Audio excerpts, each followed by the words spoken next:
遺產其實係一啲歷史嘅見證。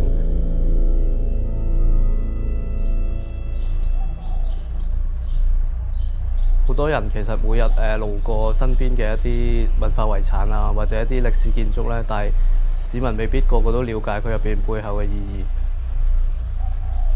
其實如果你了解過、接觸過之後，其實係一件好有即係好特別嘅嘢嚟嘅。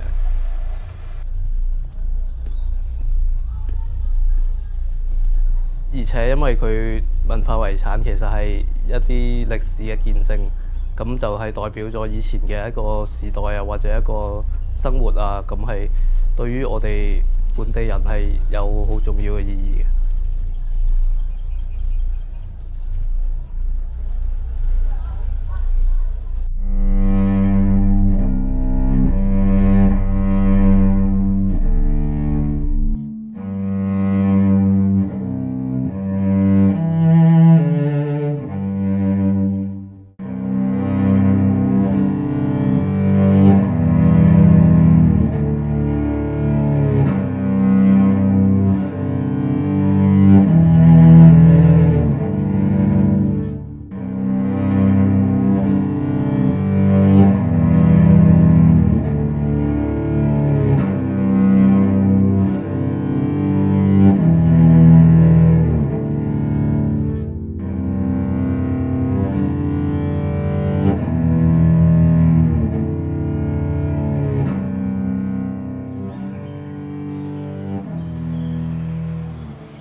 改呢個6歲嗰陣時咧，澳門街仲係好落後，仲未有電力嘅，水都係冇嘅。以前雪林圍大部分生活都係好簡易嘅。雪林圍居住咗，即係我2代居住咗，我諗都有100年樓下㗎啦。以我識性咧，6歲咧已經聽我啲老人家同我講，佢話雪林圍嘅歷史咧有400幾年歷史。因為你睇我城牆都有300幾年啦，明朝嘅城牆都保存得好好，可以追溯翻16世紀嗰陣時咧，澳門仲未起嗰個大坊啦。嗰陣時日本好多將士啊、啲將軍都信奉咗天主教，佢就驚日本人驚天主教會顛覆佢，所以咧將一部分天主教徒咧驅逐佢嚟咗澳門同菲律賓啦。日本人住過啦，但係我哋雪林圍嘅原居民都住咗幾。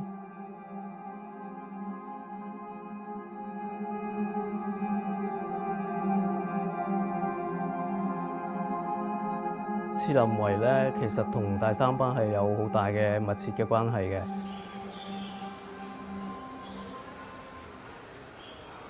咁最初應該係明末萬曆年間咧，即係1596年嘅時候咧，咁日本嘅統治者豐臣秀吉咧就下令禁止呢個天主教喺日本傳播嘅。所以當日本嘅天主教徒被驅逐出境嘅時候，佢哋好自然就會嚟咗澳門呢度去落腳生活啦。後來因為耶穌會喺大三巴嘅地方興建呢個聖保祿學院啦，咁佢亦都利用咗呢班日本嚟嘅天主教徒嘅協助啦，咁就一齊建造咗大三巴呢個聖保祿學院同埋大三巴而家我哋見到嘅嗰個錢壁。次林圍其中一個特別嘅地方咧，就係因為佢已經係融入咗而家居民嘅生活嘅一部分啦，包括係佢哋嘅一啲建築物啊，或者佢哋嗰個村落嘅生活形式啊。咁除此之外，因為佢其實同大三巴係有好密切嘅關係啦，但係而家我哋一般市民咧都淨係知道或者認識大三巴，但係其實忽略咗背後次林圍嘅歷史嘅。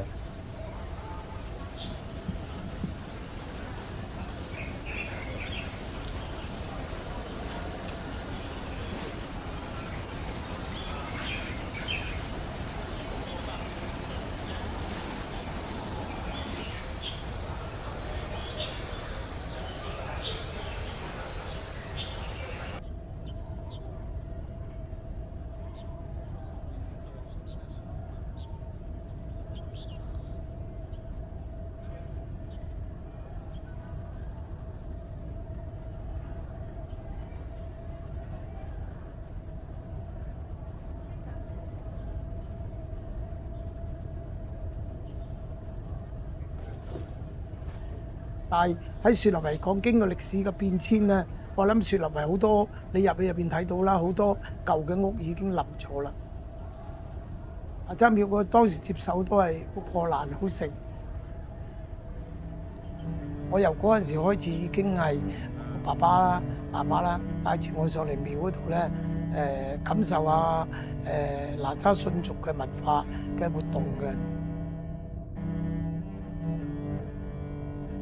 以前通過廟會嘅文化咧，係凝聚社區嘅居民嘅一種嘅力量嚟嘅。你睇我哋全部最大一個祭祀儀式，早上有個祈福啦，中午有個轉運啦，晚黑一個超幽。澳門廟宇你睇到成個澳門街40幾個廟都冇人做，係我哋佈置得好，我哋仲保持翻佢個文化係冇改變過。入邊個哪吒誕嘅節目啊，好似我哋開印啊、飄色啊、巡遊啊、祭祀儀式啊、大戲係冇改變過嘅。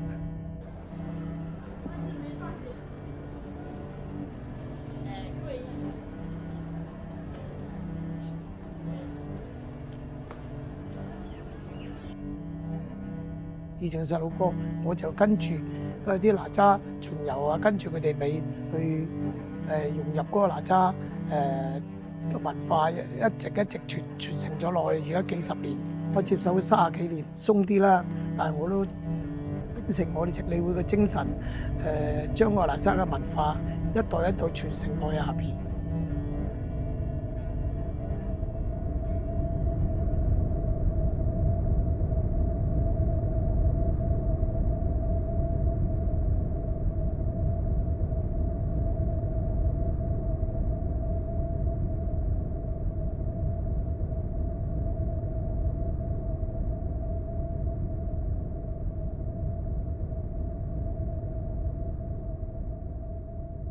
咁我自己覺得其實歷史係整體同埋相關聯嘅，包括係大三巴同次人圍嘅關係啦，或者係例如日本同澳門嘅關係啦，或者一啲西方知識傳入啦，其實都係一個整體同埋連貫嘅關係。你一定要有相關嘅資料或者啲歷史咧，咁你先知道你自己報緊啲乜，同埋佢到底背後係代表咗啲咩嘅。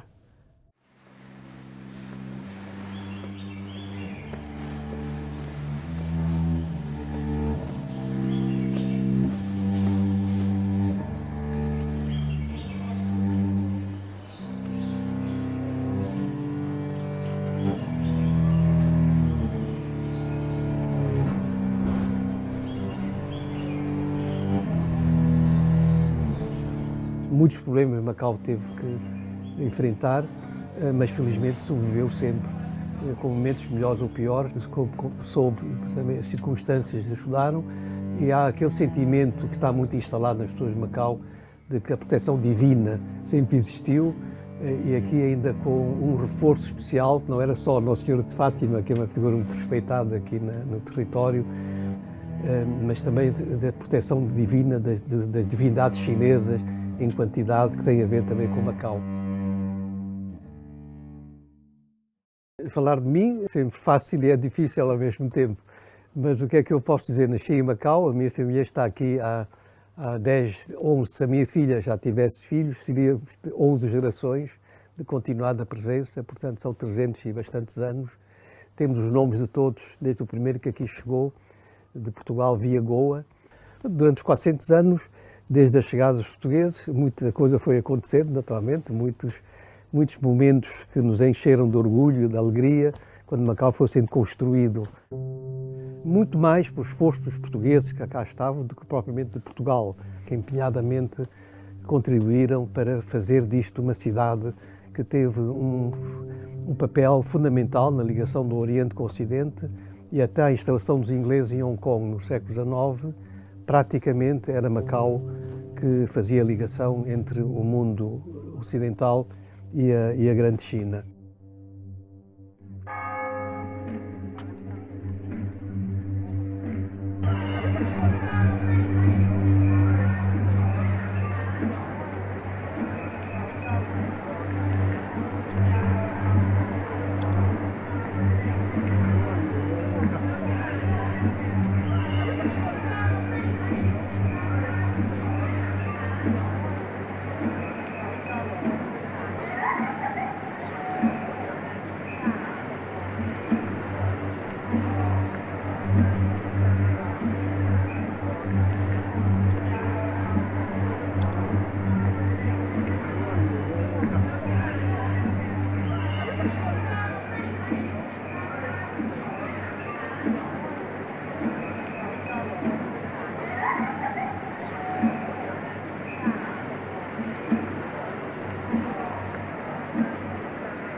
你还用人家恭维妃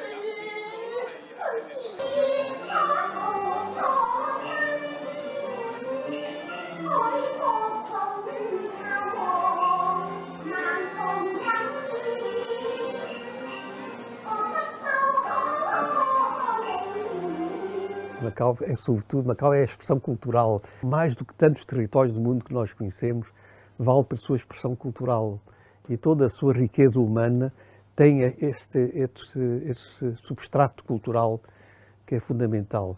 Muitas vezes difícil de definir, por causa da variedade, mas se quisermos conseguir sempre extrair algo de comum.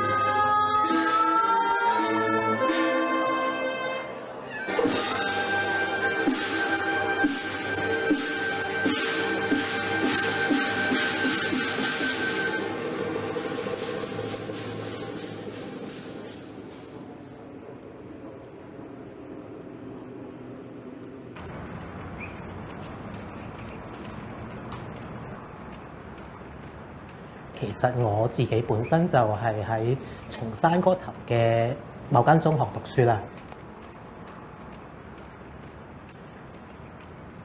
咁就喺後嚟啦，咁其實我本身係讀建築系嘅，咁就亦都即係會慢慢了解到唔少嘅一啲同建築相關嘅一啲知識啊，咁就亦都開始留意到有文化遺產呢一樣嘢嘅存在。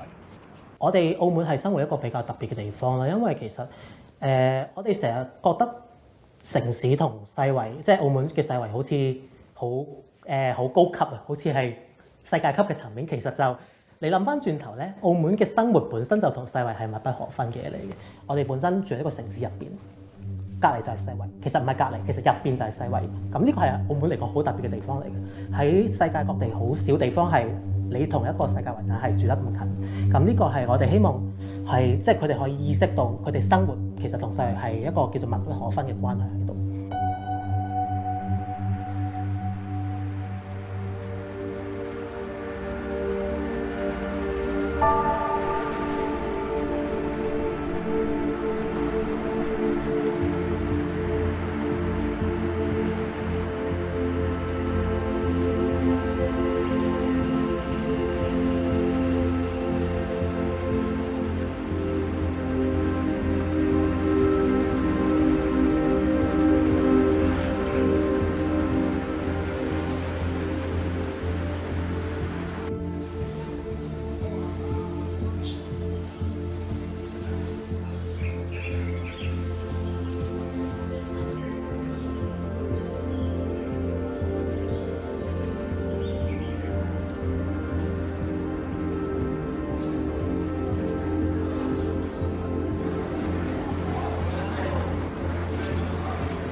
澳門本身唔止世遺點嘅，其實成個城區都係個世遺嚟嘅。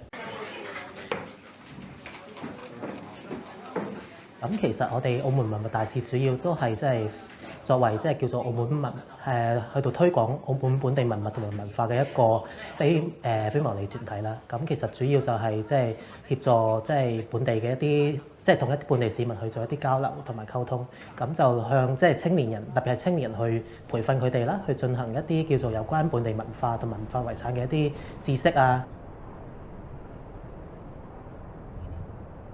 我哋協會其實有個宗旨就係愛護文物、傳承文化啦。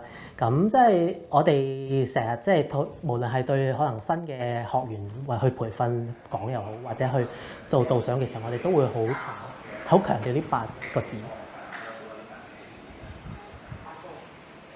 我所講嘅內容其實都反映咗澳門歷史城區入邊唔同嘅一啲叫做實惠點上邊。咁其實比較明顯就可能有鄭家大屋啦。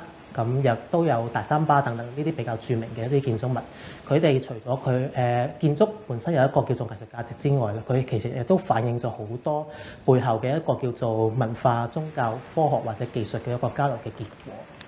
全世界嚟講都係獨一無二嘅一個建築物或者一件藝術品嚟嘅。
咁呢啲其實係即係澳門佢即係作為一個叫做港口嘅一個其中一個要點嚟嘅，佢就集合咗除咗中國同埋歐洲之外，其他好多唔同地區嘅人係會嚟到呢度叫做做一個叫做貿易啦。澳門係我可以話其實佢算係一個移民城市啦，因為喺澳門呢個彈丸之地啦，其實佢本身即係可以叫做係喺澳門好多世代留喺度，澳門做一個叫做發展嘅。其實我相信唔係好多，好多都係外來，可能係即係除咗葡國人之外啦，咁其實更多係華人。咁就算係華人，其實佢哋好多主要都係嚟自可能廣東地區啦，或者係香港移民過嚟啦，又或者係潮汕啊、福建等等嘅地方移民過嚟做喺澳門做一個落地生根嘅人。佢哋本身係佢哋嘅地方，可能已經有自己一個比較成熟嘅文化體系。我哋希望其實即係都係從即係佢哋作為一個即係一個新移民啦，你可以話係新移民，佢哋係啊嘛要對澳門有一個基本嘅認識先咯。咁即係一啲簡單嘅歷史啊，或者係點解即係澳門歷史城區咁即係特別咁重要。咁我哋希望即係從一個比較貼，即係同佢哋相關嘅角度去介紹翻，即係一個正態嘅歷史係澳門嘅一個歷史發展融合就係咁樣嘅情況。佢係一個叫做中葡或者中西文化混合嘅城市，咁就從而即係可能喺佢哋嗰度帶出到佢哋自己感興趣嘅議題。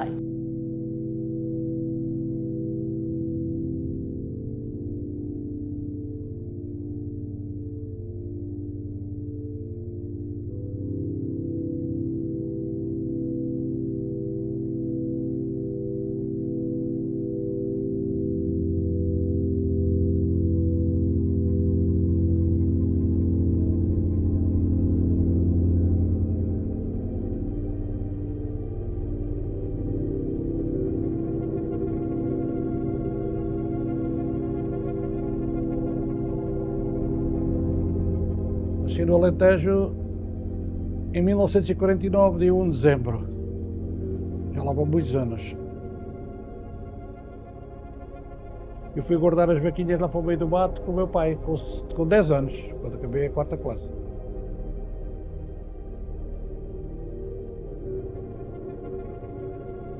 Ganhar 10 escudos por dia, naquela altura 10 escudos já era muito dinheiro para mim.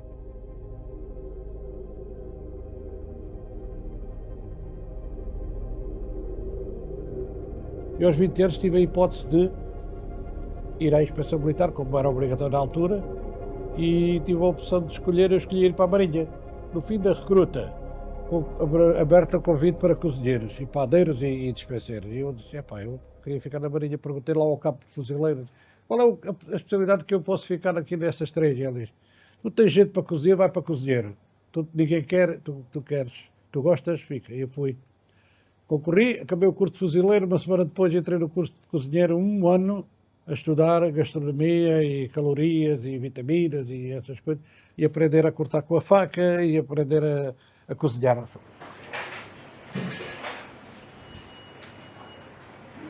Em 83 saem da ordem convite de marinheiros para Macau, convite para cozinheiro. E o rapaz, meu amigo, veio e disse, olha, está aqui um convite bom para ti, para Macau. Não queres ir para Macau? Eu disse, Macau? E eu perguntei lá ao cozinheiro que estava comigo, ao meu chefe, Macau? Ele disse, estive lá, aquilo é só casino, só jogo, não sei quanto, não é muito bom. O telegrafista que estava lá, que tinha acabado de sair daqui, disse, vai, vai lá no mês, ganhas daqui a quase 1 ano, endireitas a tua vida, vai. E eu vim parar a Macau. 1983, 17 de dezembro de 1983, estava a desembarcar em Hong Kong.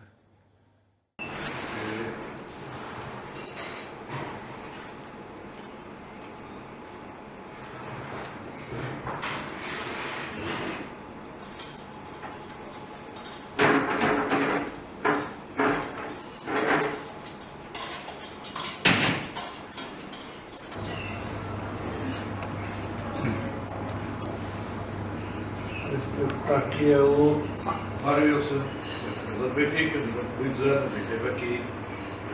Este foi o primeiro cascal do Porto que eu cá tive. Foi este rapazinho, menino, que me pôs aqui. Agora já é homem, foi em 96.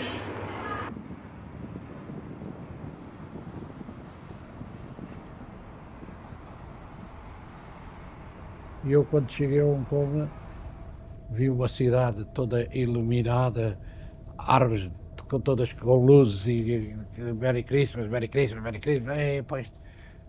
Deixa que Macau não seja assim.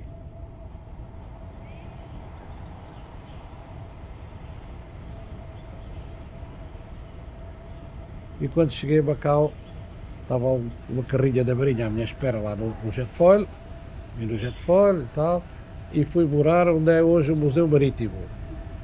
Era aí as casas da Marinha. E eu senti que estava na minha terra, completamente. Senti-me em casa, em paz. Tinha ali o Macomil, o Tempo da Barra, as embarcações passavam no rio. Eu trabalhava em cima na messe da Marinha, era a 2 passos de casa. Gostei. Então foi fácil adaptar-me ao sistema de trabalho, porque o sistema de trabalho era diferente. Nós fazíamos 300 almoços, servíamos 100 ali, e 200 era para casa. Era no serviço de marmitas que a messe da Marinha tinha, que os funcionários públicos inscreviam-se, 3 refeições, 4 refeições, e depois estava lá uma senhora, que aquilo já estava a funcionar, eu não vi abrir a messe da Marinha já funcionava, só que na altura não estava cá nenhum cozinheiro português, porque o outro tinha ido embora, o cozinheiro da Marinha tinha ido embora, e eu vim substituí-lo. Doença ou qualquer coisa, eu vim substituí-lo.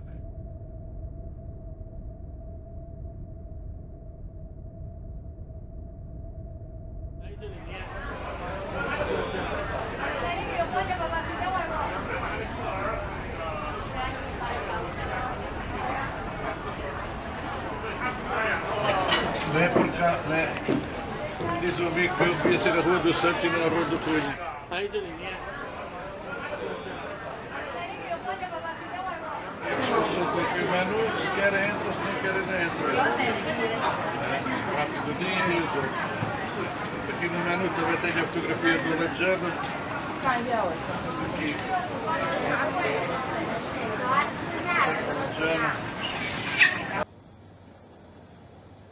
1989, 20 de novembro. Há 34 anos, vai fazer 34 anos no dia 20 de novembro, se Deus quiser. Eu tinha pensado que não iria aguentar tanto tempo, mas não me estou a ver a fechá-lo. Se calhar ainda fecho primeiro os olhos do que o restaurante, não sei. Lagarto, lagarto, lagarto, lagarto.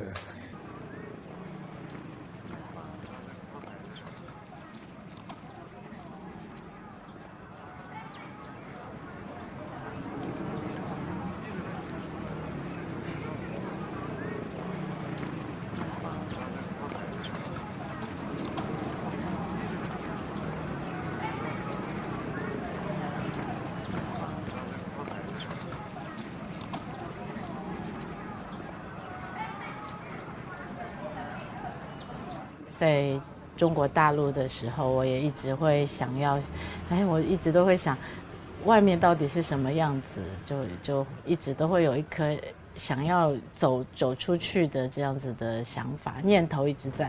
后来就有一个机会，说是来澳门做交流的学生，然后我就马上就答应了，然后就来了这边。我来澳门差不多20年了。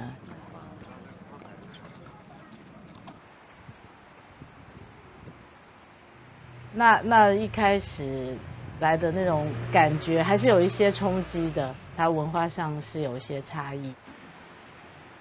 这边的街道非常狭窄，然后楼也很密，但是感觉人都很 nice。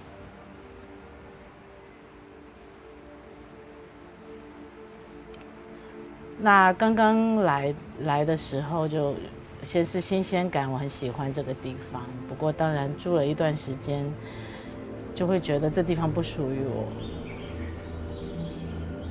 其实一开始留下来，还真的是就在这边的工作机会。我刚来的时候还没讲，其实我对任何一个地方的好奇心是蛮强的。所以我一开始的几年，我其实频繁的跑所有我不熟悉的那些地方，像这边呢就是一些适宜的景点啊。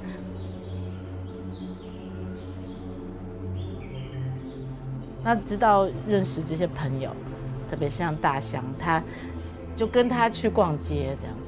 我发现他逛街完全不会按照一个所谓的地图路线啊之类的，他就跟着他就钻到了很多巷子里啊，钻到了很多我一个人的时候不会去的，可能它不是什么景点，也不是哪里指引会叫你去的地方。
Eu não pensava trabalhar em Macau. Portanto, eu quando saí, fiquei muitos anos fora, saí para a universidade e depois estudei fora, depois fui chamado para o serviço militar, embarquei para a Guiné, deu o 25 de Abril, estando eu ainda na Guiné.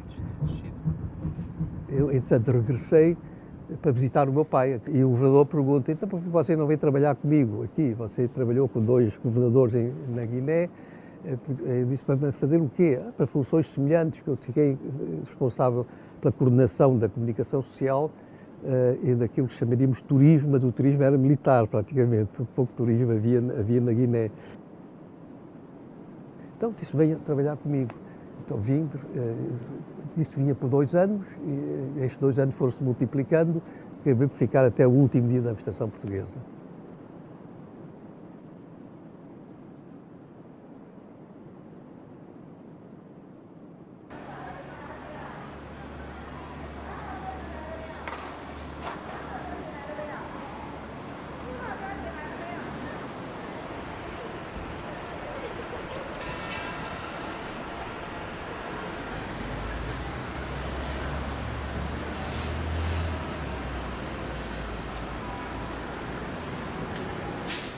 Portanto, ao aceitar as funções, como digo, fui entrando nas coisas, verifiquei que havia uma lacuna, que era a falta de uma instituição virada para a cultura. E quando o governador Almeida Costa me convida para o governo, portanto, em 1981, minha primeira decisão foi propor ao governador esta ideia, que já estava sendo amadurecida por mim, da necessidade da criação do Instituto Cultural de Macau, que é o meu primeiro filho. É o meu primeiro filho, na realidade, porque ia dedicar este filho todo o meu entusiasmo e todo o meu empenho.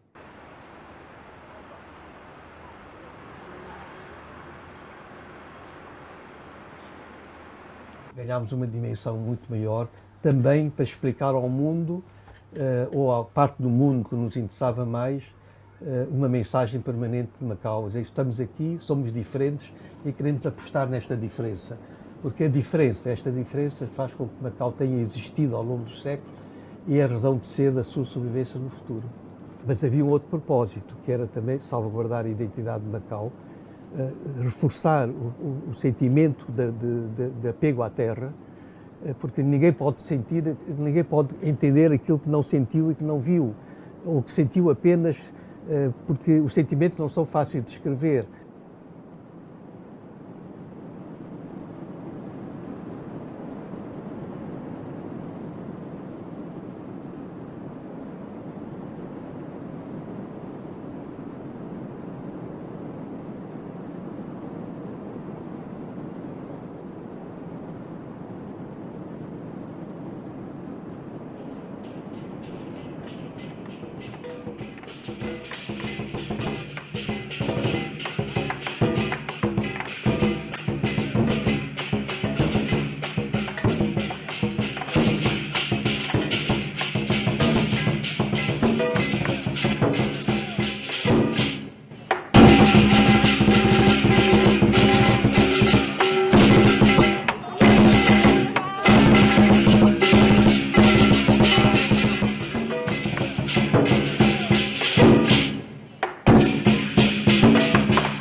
The main goal of the conservation or preservation of an old building, we have to conserve the material and the form of the building to transmit the past environment to our era and also to transmit to future generations.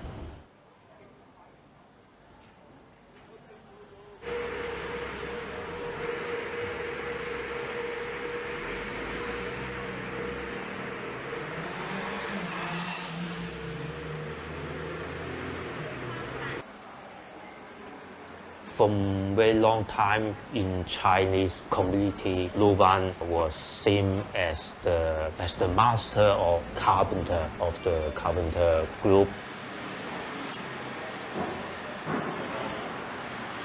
The temple of Luban near Saint-Malo was one of oldest Luban temple in Macau.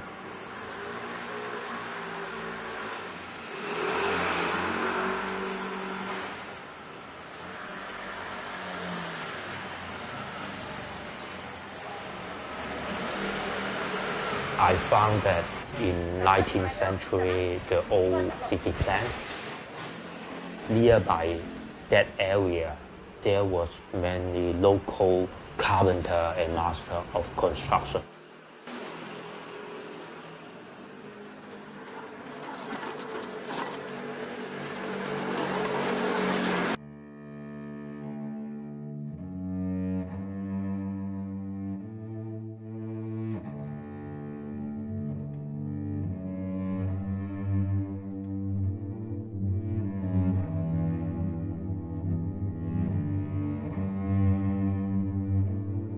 In the design, I make research about the story of Luban, and I found a small object. The name is Luban Rock.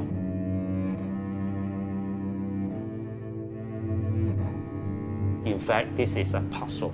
It is a 3D puzzle.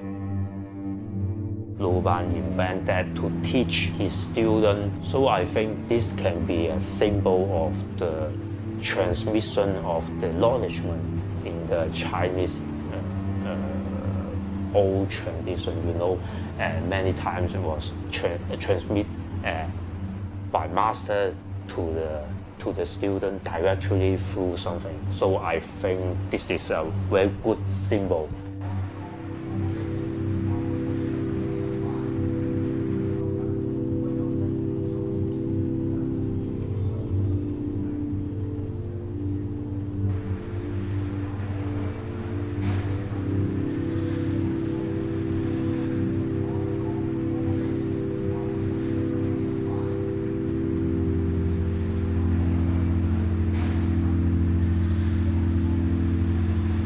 And from here, I design the structure of the skyline. I want to show the interior part of the Luban Rock and how each one had been locked together.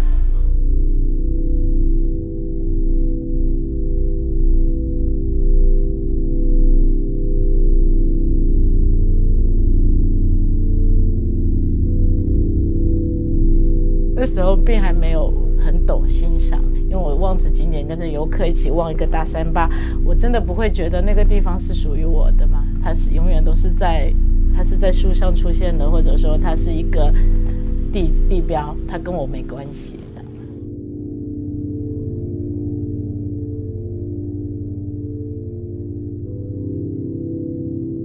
故事让这个地方变得鲜活起来，很多细节进来就会让我觉得这个城市变得好有趣，就是你会开始留意这些细小的东西，而且那些东西变成你记忆的一部分，你就跟这个地方产生了连接。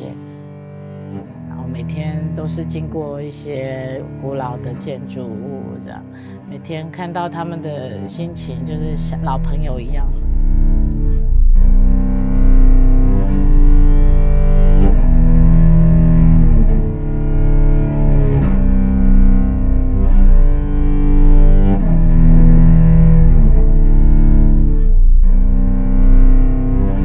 Society, especially in Macau, for the Chinese community, they think that the heritage is more related to tourism, to economic. But in fact, the heritage is also important for maintaining an identity of a community, of an identity of a city.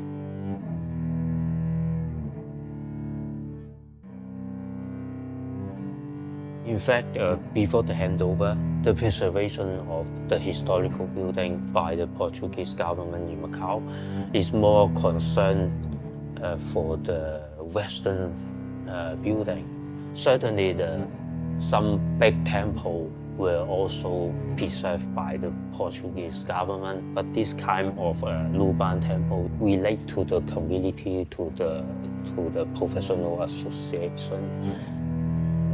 This began after the handover.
咁我細個嘅時候，我嗰個成長嗰個區咧就係豐塘區嘅。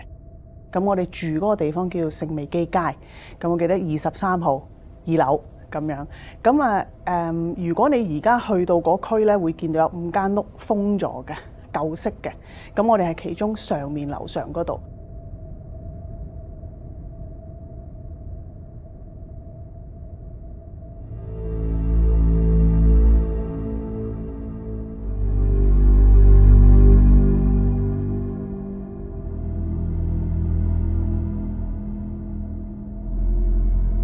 咁啊好得意嘅，我哋入屋咧係要喺樓下嘅一個門口仔，上咗一個好斜嘅樓梯之後咧，就分2間屋嘅。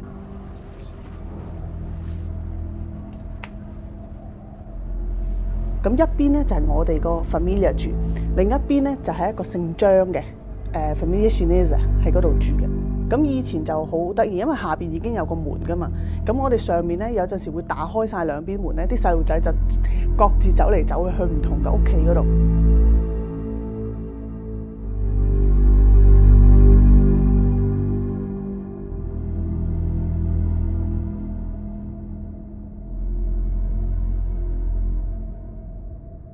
咁我哋屋企樓下咧住嘅咧，其實都係Chinese 一班 Chinese 嘅，咁佢哋有分租兩間屋，咁就分租咧有一班係新移民。我自己咧學嘅第一首普通話嘅童謠咧，都係喺佢哋 family 嗰度學。咁所以嗰度係一個好 close 嘅街區啊。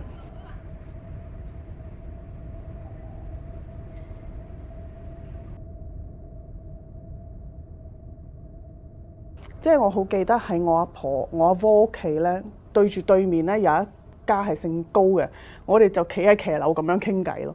咁呢啲就好真係好澳門嗰種街區嗰種 bairro 嗰種感覺咯，係啊。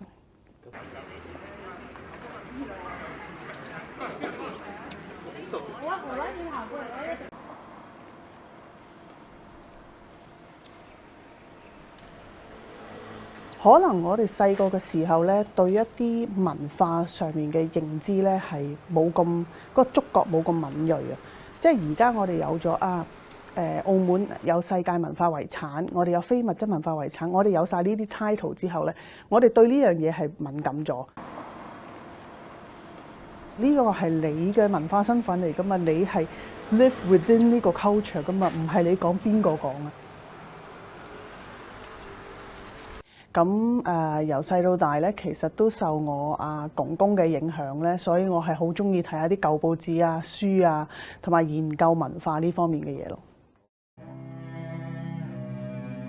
咁其實成立土生文化研究學會嘅過程入邊咧，我哋有一個好希望做到嘅嘢，就係有一個資料庫，希望慢慢我哋可以做到建立到一個咁嘅資料庫，即係可以留俾我哋將來嘅下一代。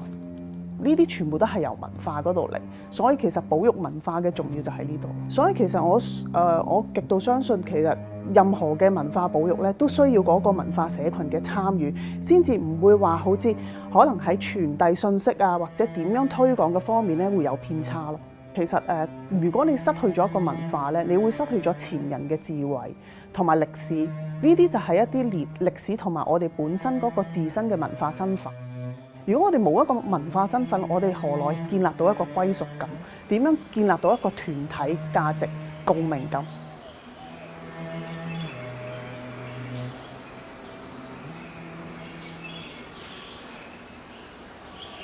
Conheci-os a todos, trabalhei com todos, desde o primeiro que foi nomeado depois do 25 de Abril, que foi o então jovem major graduado em Coronel Garcia Leandro, de quem sou muito amigo, até ao último, que foi governador 9 anos e estive ao longo de todos aqueles 9 anos com ele, até ao dia da partida, em que os vi partir e sabia que eu era o único que ia ficar, porque eu vi-os chegar, vi-os partir, não sei quantas vezes, naquela noite, 19 para 20 de dezembro, ou naquela madrugada, sabia que eles iam partir todos e eu ia ficar. Podem sentar-se, por favor. 请坐下。 E, entretanto, começa a RAEM na madrugada de 20 de dezembro de 1999. Mas foi um período de grande intensidade, intensamente vivido, em que sentíamos que estávamos a chegar ao fim de um tempo, que era um tempo de Portugal em Macau, era o início de um novo tempo que não era de divórcio, porque era uma nova situação política, resultou de um acordo firmado por 2 Estados. Isso é importante sempre referir, porque aquilo que ficou não foi a China dizer a Portugal no dia 20 de dezembro, até lá a responsabilidade é vossa, no dia seguinte é nossa. Portanto, houve uma grande vontade das 2 partes de chegarem ao consenso possível.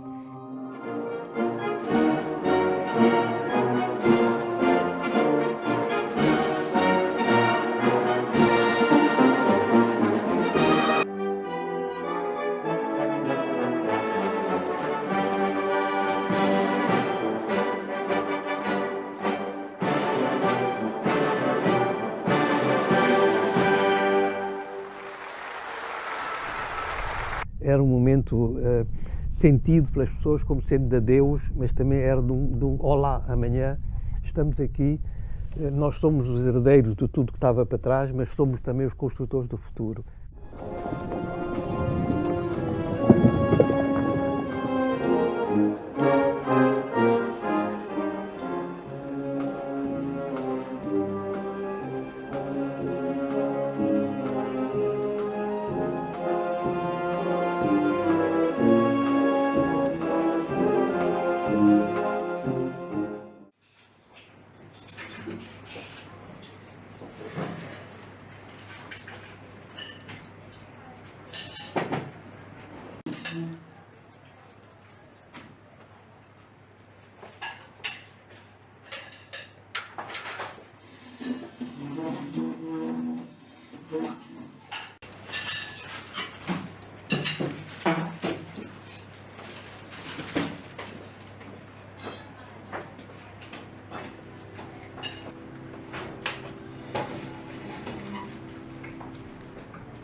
Ou seja, esta mesa ali era reservada aos juízes.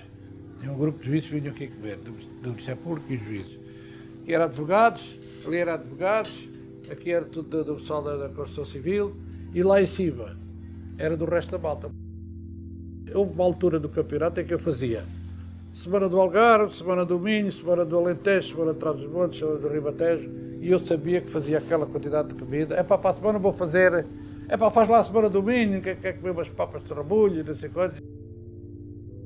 Entretanto, aí está a tal mudança de cultura, não é mudança de cultura, mas é a mudança dos pratos que apresentas na mesa. Olha, o ensopado de borrego, por acaso, pegou bem porque os chineses gostam muito do ensopado de borrego. E depois faço o rabo de bois estufado, que é uma coisa assim que lá em Portugal também se faz, mas não é em todo lado, é bem na porta do Ribatejo. O bacalhau, eles também gostam muito do bacalhau. Eu tive que optar por fazer, na realidade, os pratos que a malta cá da terra gosta.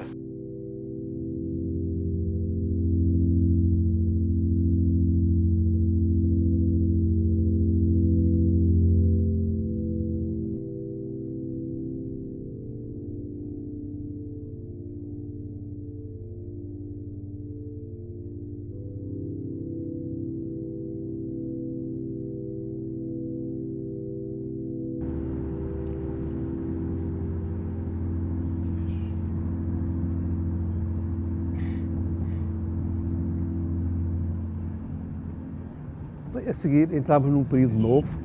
À meia-noite foi a cerimónia das bandeiras. Logo a seguir, eu fui ao aeroporto para me despedir das pessoas.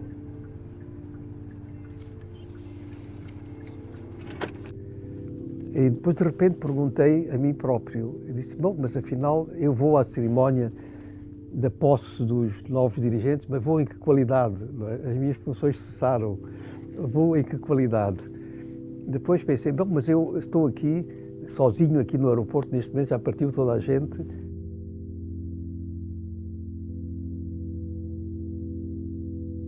Fiquei naquela situação complicadíssima e só percebi isso naquele momento. Porque estas memórias suscitam muitas memórias e no momento em que falamos sobre estas coisas, depois durante anos não pensarmos nisso, as memórias parece que nasceram agora, não é? Com a vivacidade toda. 咁講啦，其實即係我自己認為嘅文化呢樣嘢本身就係可變嘅，佢唔係一成不變嘅嘢嚟，佢係叫做一個地方或者一個群族佢所形成出嚟嘅某種認知啊，或者係生活習慣等等。咁呢啲嘢隨住時代係一定會改變。都係翻轉頭，其實澳門本身唔止世遺點嘅，其實成個城區都係一個世遺嚟嘅。佢可能包括你每日行嘅街道，你每日即係叫做經過嘅廣場、一啲公園等等，其實佢哋都係澳門呢個歷史城區一個叫做一個載體喺度。希望我哋即係首先唔好破壞佢，咁亦都係要去了解，即係向即係觀眾去推廣、去了解翻佢哋文物背後其實佢哋有自己嘅文化意義。無論係一座廟又好，或者一座教堂，或者一座燈塔都好，佢哋有自己嘅歷史故事。佢哋係記載咗唔同嘅一個，無論澳門或者以至成個世界嘅歷史，其實都可能喺澳門嘅文化遺產入邊可以揾到出嚟。咁就亦都即係透過啲澳門嘅一個歷史去即係令到佢哋知道，其實澳門對成個可能係對中國或者對成個世界，其實都係一個參與其中。咁就即係可以提升翻佢哋對於呢個地方嘅歸屬感。Que o mundo é um mundo, o mundo é um mundo, a humanidade é uma humanidade, com toda a sua diversidade. A sua diversidade é a sua riqueza e, portanto, a humanidade é uma só. Sei que há diferenças culturais muito profundas, mas o resultado do convívio permanente de pessoas de origens diferentes, nacionalidades diferentes, culturas diferentes, é que permite construir um futuro muito mais aberto, muito mais amplo e podemos pensar no mundo como um mundo e como humanidade, como uma humanidade que tem que ser esse o objetivo último das ligações humanas e das inter-relações entre as pessoas.